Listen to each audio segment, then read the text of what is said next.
Welcome back into the Lions247 Podcast. We are now midway through February, all of a sudden working our way toward spring ball. Penn State getting back on the field in pads come mid-March. Of course, wrapping up that period of the calendar with the blue-white game April 15th. We've got a lot to learn between now and then. Winter workouts now into week 2 here in Happy Valley.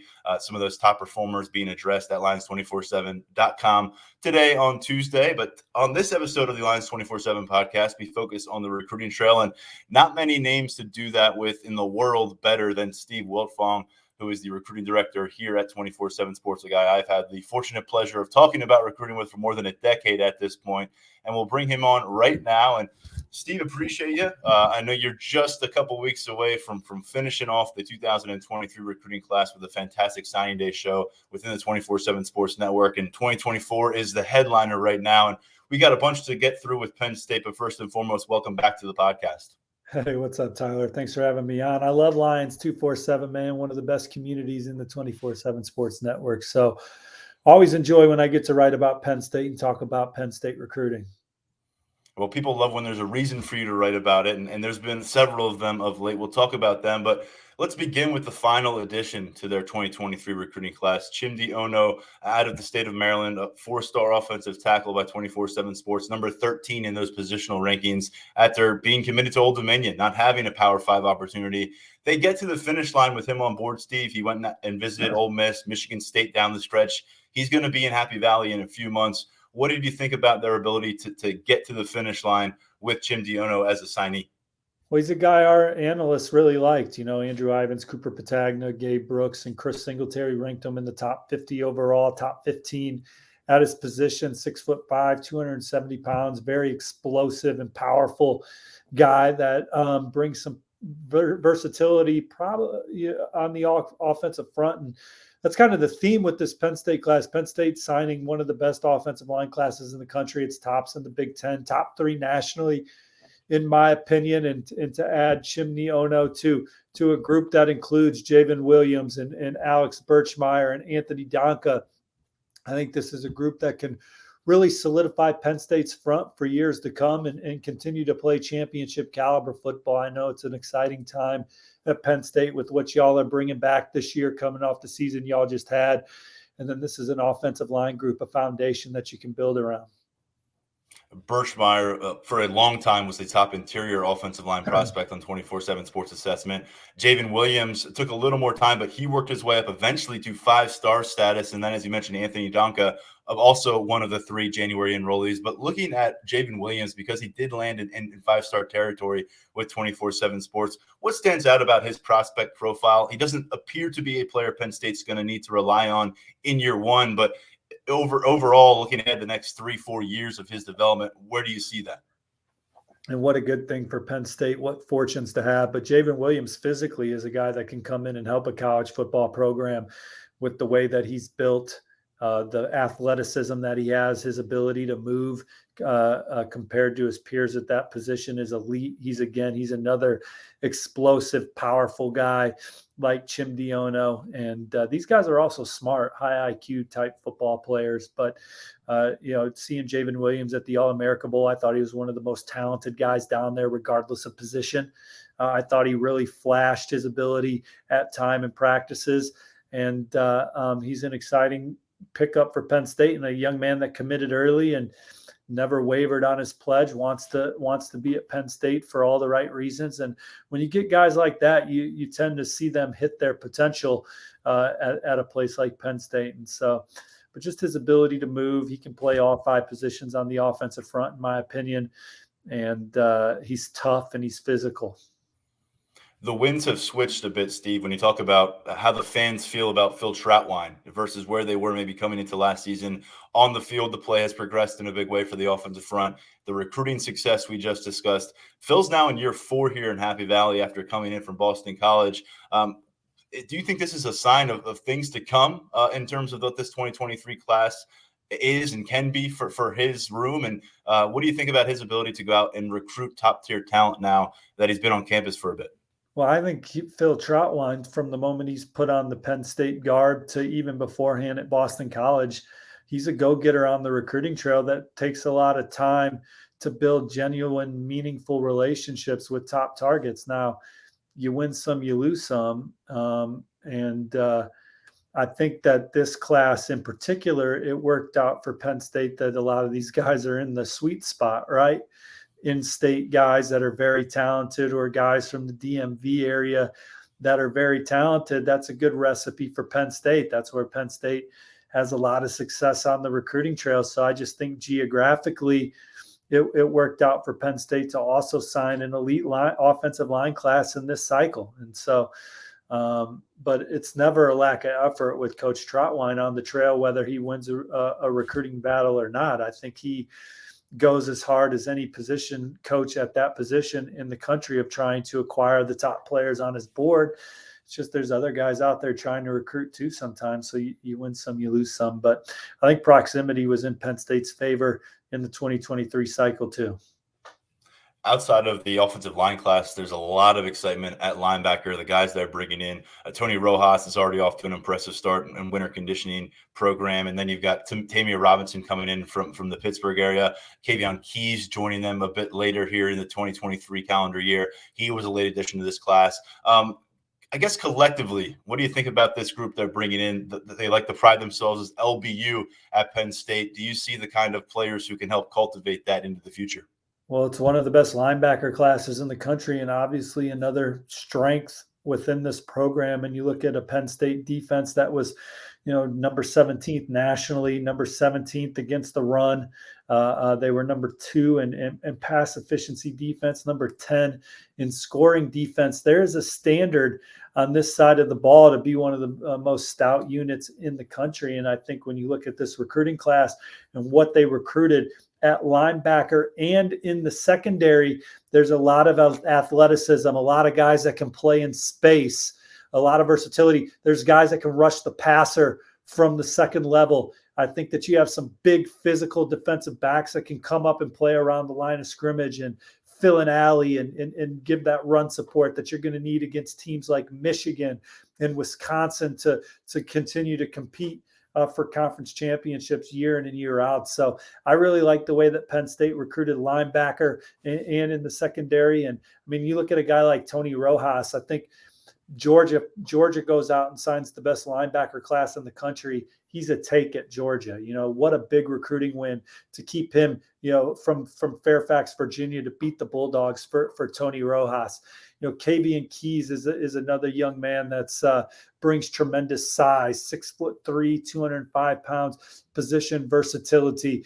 Tamir Robinson, he's a guy that I think can be a pass rushing presence for Penn State moving forward. And then just kind of pivoting to the secondary, King Mack's obviously one of the jewels of the class, but I'm telling you right now, Dakari Nelson from Selma, Alabama, had a special senior season, a guy that's a dominant player on both sides of the ball, a guy that forces turnovers, takes the ball away from the other team, and he is a specimen. I mean, he looks like he already plays at Penn State.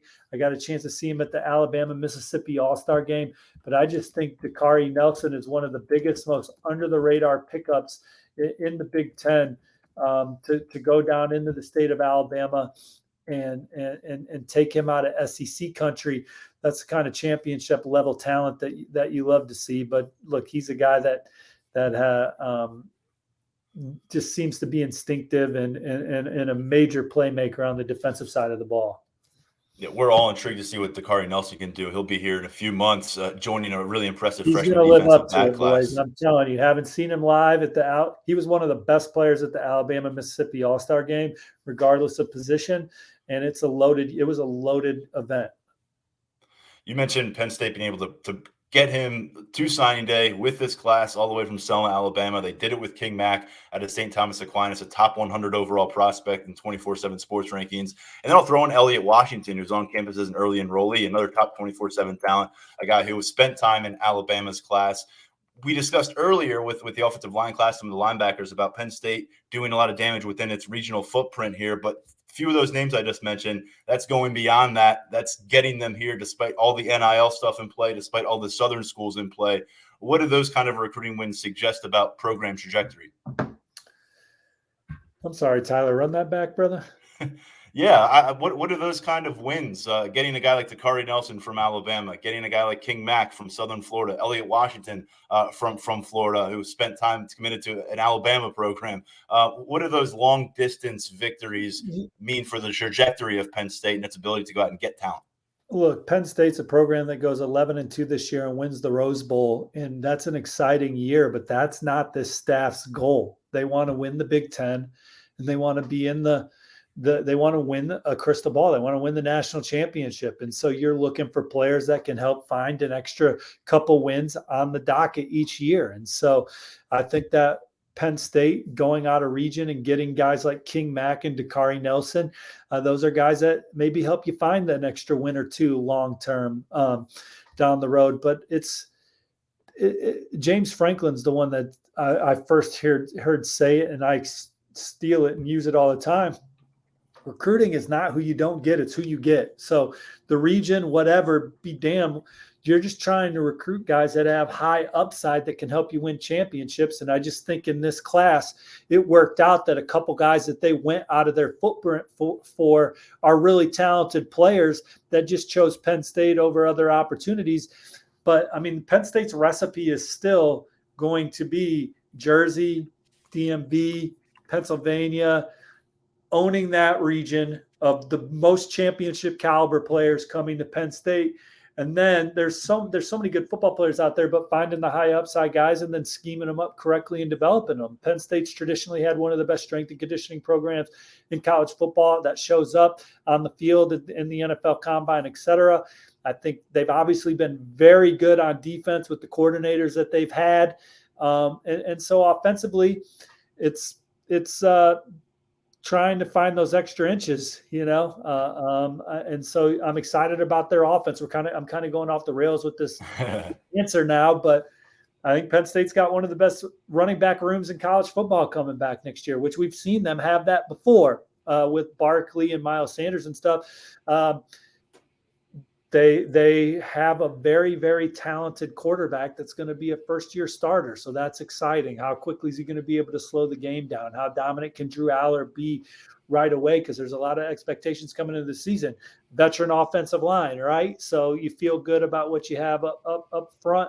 I know that they wanted to hit in the portal, get some more difference makers at receiver. So Malik McClain, Dante Cephas. Those are some guys that, they're hoping can give a boost to what they already have on offense and get some more big play ability from that position. Also made a coaching change at that position too. So, but I mean, to go in Alabama and Florida this year, big recruiting wins, but, back at it in 24. Yeah, there's a few segues that come to mind with that answer, but I'm going to land on Javen Sutter because you talk about wherever he's been needed to recruit for Penn State, seems to do a hell of a job. Plenty of people know about the doors he has opened up down in Florida, but you look at what he accomplished on the 2023 trail, a lot of that work done in Virginia, played a huge role spearheading efforts with Birchmeyer, Donka, Rojas, Keys, King Mack, of course, a Florida special down there, but guys like Mega Barnwell, and then the running backs, London Montgomery, Cameron Wallace. At the end of the day, when the math was all settled at 24/7 Sports, Javen Sutter came out on top as the Big Ten Recruiter of the Year based on our metrics. And Steve, just your thoughts on one, Javen Sutter achieving that, and two, him being in year 6 in Central Pennsylvania. I don't think a lot of people anticipated that kind of an outcome for him when he left Florida.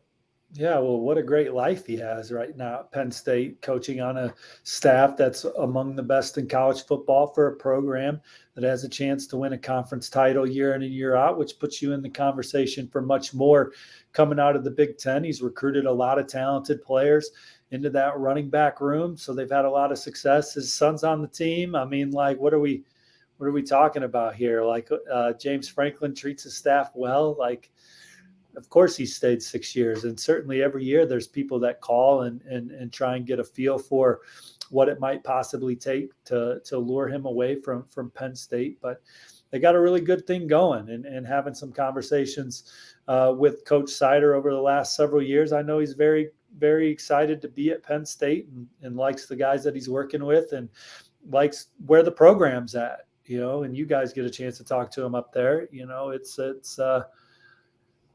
It's an exciting time to be at Penn State right now, I think, and particularly for the running backs coach, who just got promoted to assistant head coach. But there's, Nick Singleton and Kaytron Allen. That's a hell of a duo. Yeah, that's not one that anyone wants to walk away from. And he ended up edging out Brian Hartline from Ohio State staff for those top honors. Phil Troutline also made the top 10. He was 9th. Terry Smith was 5th in 24/7 Sports Big Ten Recruiter of the Year rankings. And Manny Diaz was an addition to this staff last year, obviously with Florida roots, a guy that we heard pop up a little bit here and there with some head coach searches in December, but certainly seems, barring some major surprise here, he is locked in for year 2 as Penn State's defensive coordinator. We talked about some of the impact players he's adding on the defensive side of the football, but what has Penn State gotten out of this deal from what you have gathered? And what has Manny Diaz been able to gain from this experience? Because he's told us he sees himself as the head coach again, and I think that's relatively soon. Well, anytime that you lose a longtime coordinator like Brent Pry that you've had so much success with and you're so comfortable with him because you've been with him for so long, when you bring in new blood, you never completely know what that's going to gel like, even if he's a good coach. So much of it is culture fit and working well together. And it's obvious that Penn State was able to, at least on paper, I'm not behind the scenes, have a really good transition.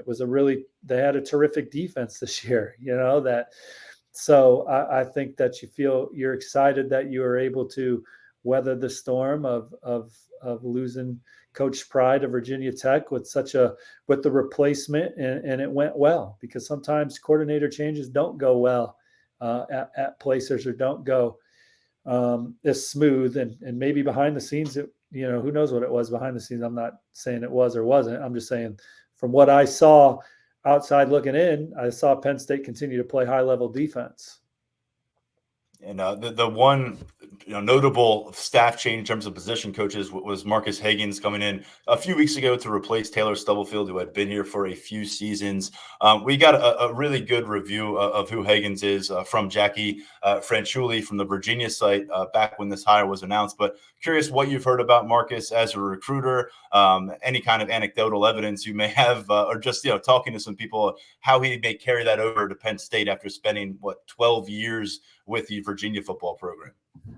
Well, I just think it's obvious that Penn State, in my opinion, is looking to become just a little more explosive in that passing game and at the wideout position. And so what they've done in the portal and changing coaches at the position, I think it's an area that, from the outside looking in, was defined as, hey, we need to continue to upgrade here to be the team that we want to be.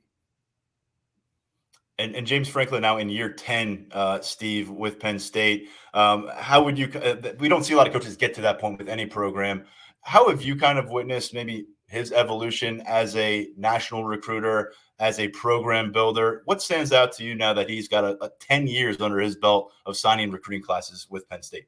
Well, we know that he's always been a really good recruiter, and that's one of the things that he is very excited about. Is, he embraces that role as the head coach and is very prominent, particularly when guys are on campus, of doing a great job of recruiting. But he's been 1, 2, 3, 4, 5, 6, 7, 8, 9.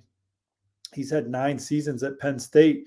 4 of them, he's won 11 ball games. How many multi 11 game head football coach winners are floating around in college football? And it had been since 2009 since Penn State had last won 11 football games. So 4 times since 2016, Penn State's won 11 games. They have the one Big Ten championship. They've been in the conversation a couple other times, and they've finished in the top 10 4 times under James Franklin. So this is a program that has been amongst the most consistent in college football. Certainly there's levels within that top 10. Obviously Georgia, Alabama, and Clemson have won multiple national championships. And so they have been on a different level. But I mean, Penn State is on the short list of successful programs. And I think James Franklin's one of the best in college football. Now, obviously, if you read 24/7 Sports, you are a diehard fan. So you are so immersed in what's happening with the program from the off season to spring football to summer conditioning to the actual season, that like it can get like you can scrutinize and point to little things here and little things there and be right. But if you just take a step back and just say, who's been as successful as us? There's not many programs that have been as successful as Penn State during James Franklin's tenure at Penn State. And that's why for a while, his name was always coming up in some of the more major job searches in the country because he is so highly thought of. And I do think that he's one of the most respected head coaches in college football for a reason. It's another top 10 season for Penn State. And then you guys are bringing back a heck of a football team that's talented. And I really think that the way Penn State recruited in 2023 and then in 2022 and in 2023, the best is still yet to come. We'll see what happens, though. You got to go out there and play these games. And if they want to beat down that door into the college football playoff, a lot of people are casting those hopes on the former five-star quarterback, number one quarterback in the 2022 class by our site, Steve, and Drew Aller. If we could just circle back to what you saw during the evaluation process, we saw him get involved in 10 games as a freshman, get a little bit of a sample size out there, but it's going to be his show come September. What do you think about the traits he has in place, and what can a successful five-star quarterback do for an entire program in terms of being able to go get talent and build from there? Well, you say, what can a successful five-star quarterback do? Well, we're projecting him to ultimately be a first-round draft pick. So anytime you have that kind of caliber under center in college football, it should win you a couple games alone. So, and I'm talking about close games. He's the difference in it because he is so talented in making things happen. I mean, just from a pure throwing of the football standpoint, I would imagine that Penn State has one of the best in college football right now. And Drew Aller, he's incredibly talented. There's a lot of proof on the prep level that he was very accurate, anticipates. He can make throws on the move. I've seen him in camp settings where he's been accurate off platform from different arm angles. So he's incredibly talented, but that's just part of the position. Now that he's under center, it's going to be on him to get lined up in the right protection every play and get into the right read and know where to go with the football correctly every time, and then be accurate and precise with after all of that. So, we'll see how he adjusts to that with it. And then you're doing it in a pressure cooker, so the mental toughness, the ability to prepare, we'll see. But from a talent standpoint, he's got everything you're looking for from a guy that can extend plays. He's big, he's strong, he can make all the throws. So it's exciting from that angle. So now can Coach Yursich and company get him in the right position? Are they calling the right plays? Is he getting the right protection? Is he knowing where to go with the ball? Those are all the things that, time will tell. And I want to give you a shot to talk about Nick Singleton because he was the number one running back on 247 Sports for a while and finished that way as the Gatorade Player of the Year. Now he's the Big Ten Freshman of the Year and looking to build off of that, Steve. I know it's always good when you can pat yourself on the shoulder when you get one of those right and the site looks great. But what do you think about Singleton, what he added to Penn State, and generally the star power that he can kind of cultivate right now with the Nittany Lions these next couple of seasons? Well, I'll talk about Singleton and Katron, but I'll start with Singleton. Sure. I mean, Singleton's a guy that can light up the scoreboard anytime he touches the ball. And there's just not many of those guys out there. So when you get a guy that can instantly change the dynamic of a game with one touch, those are special football players. And Nicholas Singleton's a guy that when he's on the field, you have a chance to score no matter where you have the football. And he can catch the ball. He's a threat between the tackles. He's certainly dangerous on the perimeter. He's a very talented guy that also has all the intangibles that you're looking for. And then Katron Allen, I saw him play several times for IMG. I went to an IMG practice. I saw IMG play live. He runs extremely hard, as you guys know. I mean, he is a violent runner between the tackles that just wears people out. He's got good feet. He has good vision, but he plays extremely hard, and he's violent, and he's tough, and he's physical. He just, in high school, he wasn't the prettiest looking guy compared to some of these young men who are ripped up and abbed up and what have you. Now Katron Allen, the one thing he is big, thick, strong, sturdy legs, and he is very tough, and we always knew that. And so certainly he has not changed who he is at Penn State. He has come in, and Penn State had some talented older guys now. It's not like these true freshmen came in and